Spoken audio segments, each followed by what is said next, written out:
I went on a cross-country road trip with my father, and it was a way to try to connect with each other and get to know one another.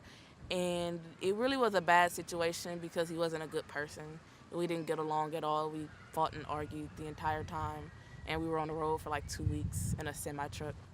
And it really spiraled me deeper into depression because when I went on a trip, I really wanted to get away from all my problems, but it just really added on to them.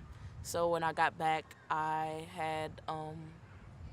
talked. I had wrote a letter to my mom, and I told her about the things that I was feeling, and how I felt stuck, and how I felt helpless. And she contacted my teacher, and my teacher told her about a counseling program that the school had, and they had got it all set up. And I started meeting with Jody once a week, every Thursday, from 7th grade through 8th grade.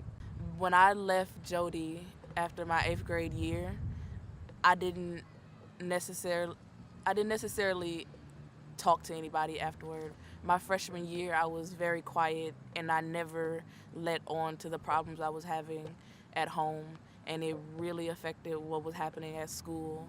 So, like, either it was I had an attitude one day and they didn't know why, or I would snap at people for no reason. And though my teachers never had an idea what I was going through at home, it still affected me in a bigger way because it made me feel like I'm going through all these things and nobody notices. So, like, I couldn't be that important if somebody didn't notice that I was going through all these problems.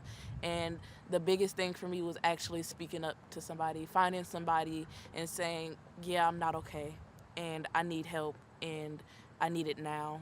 Where we come from, there's this saying of what happens in my house stays in my house, and that's not okay. What happens in that house, if it hurts you either physically, emotionally, mentally, it's not okay, and it doesn't stay in that house because it's not healthy for you. So you just have to be strong enough to go to somebody and say, I really need your help, and I would really appreciate if you could help me in some type of way.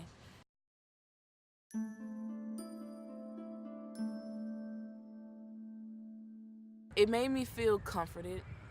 It made me feel important because I came from a place where I didn't have anybody to talk to and I had nobody to tell my troubles to, or I felt like I didn't have anybody that necessarily cared about the things that I was going through.